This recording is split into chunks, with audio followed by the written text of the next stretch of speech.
Welcome to the F-Bound Podcast. I'm your host, Shannon Schroeder, Executive Function Coach.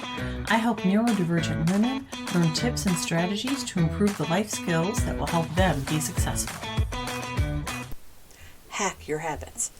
A big part of having systems in place to help you with executive functioning is that you need to have good habits. Learning how to hack your habits can help. The number one thing I see with people who have executive dysfunction is that they give up on things too soon. If something works, you can repeat the process, but you need to form habits around that strategy or tool in order to reap the benefits. Willpower versus habits. Many people say things like, I would do X, except I don't have the willpower. We hold the idea of willpower up as something we don't really have control over. That's because when we start a new thing or make a change in our lives, it often starts with willpower. If we don't see immediate results, willpower fades and we give up. This holds true for everything from exercise programs to building executive function skills. I'm not going to tell you that willpower doesn't play a role. It does. However, I don't talk about willpower. I talk about mindset and making choices. You can control the choices you make and where you place effort. Have I enjoyed waking up early every day for the last 16 years to get my kids to school? Hell no. I'm a natural night owl. Mornings are rough, but I build habits around what I need to do. The kids have to get to school. They need to bring lunch with them. This has nothing to do with willpower. I do what I need to do, but I use habits to make it automatic. When you first start building a habit, willpower, or whatever you want to call it, will wane. Change is hard, but understanding the process will make it easier for you to stick it out. You know that there will be light at the end of the tunnel, even if you can't see it yet. Do little things to make the routines easier so that they can form into habits. Time frame. But how long will it take? That's the million-dollar question. For many years, people quoted science as saying it takes 21 days to build a habit. In fact, the study reference said that it would take a minimum of 21 days. People kept forgetting the minimum part. Since then, more studies have been done, and more accepted time frame is at least 66 days and up to 254 days. That's anywhere from just over 2 months to 8 months. It takes 66 days for routine to become automatic. This information is especially important for neurodivergent people. Habits and people who struggle with executive functioning, especially my ADHD people, is a catch-22. You need the structure the habits provide to be successful, but building the systems that will create the habits are hard. It will probably take you longer to form habits. Part of why you need to form the habits is that you're bad at things like planning and time management. It's easy to get frustrated and believe you won't be able to make it work. If you go into it with the right mindset, it takes what it takes, you'll be less likely to give up.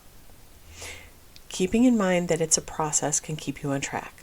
Another important note for neurodivergent people is that researchers also found that slipping up and missing a day doesn't reset the clock.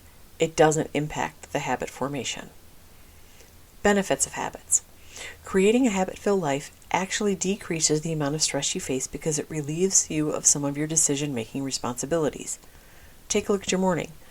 You probably do the same thing every day. Get up, get dressed, brush your teeth, have a cup of coffee. You don't have time to think about what the next steps are. You just do them. Unless you have executive dysfunction. Then you might have to think about brushing your teeth. On the trip from your closet to the bathroom, you might forget what you were supposed to do when you get there. Building habits means you don't have to think about it. Routines simplify our lives. When you do things automatically, it frees up your brain space for other things. You'll be more efficient and you will find more time because you are not wasting time and energy trying to figure out what you need to do. Create a habit in 3 steps. Number 1, decide. Before you can implement a new habit, you need to think about what you want and what's most important. This is a critical step for neurodivergent people. You can't try to implement 5 routines at once. That will lead to overwhelm. You need to figure out what's important to you, not necessarily what others say. If it doesn't resonate with you, it will be harder to follow through. Be specific as you decide what you want your new routine to be. Instead of, I want to exercise more, try, I will walk for 30 minutes every day. Remember SMART goals. The more specific you are, the easier it will be to implement. Number 2, set reminders. For the first few days of a new routine, you're excited and things will go smoothly. But once the shininess of the idea wears off, so does the motivation. It's easy to slip back into old sometimes non-existent routines. If you have ADHD or anxiety or depression, slip-ups will happen. Reminders become your friend. Don't wait for your motivation to lag. Set up cues and reminders right away. The habit starts with routine. For many neurodivergent people, they need a cue to remind them to start the routine. It might be an alarm sound or it might be a sticky note. Committing to do the routine at the same time each day helps. Once you complete the routine, celebrate. Your neurodivergent brain loves reward. Give yourself a pat on the back for doing the thing. Number 3, daily routine. As mentioned above, the habit starts with routine, doing the same thing over and over. Routine isn't necessarily automatic. That's what happens when it's habit. Utilizing the cue, routine, reward system will keep you on track until the routine becomes habit. Habit hacks. Because building new habits is hard, sometimes we need to trick ourselves into following through. Here are some hacks you might want to try. Add it to your to-do list. This one seems obvious, but not so much for those with executive dysfunction. Back to the idea of brushing your teeth. You might feel weird setting a reminder for that because other people don't need a prompt, they just do it. But you can't just do it. That's why you're here. Add the things to your planner or your to-do list as a reminder. Let it be known. Talk to friends and family members about the habits you're trying to form.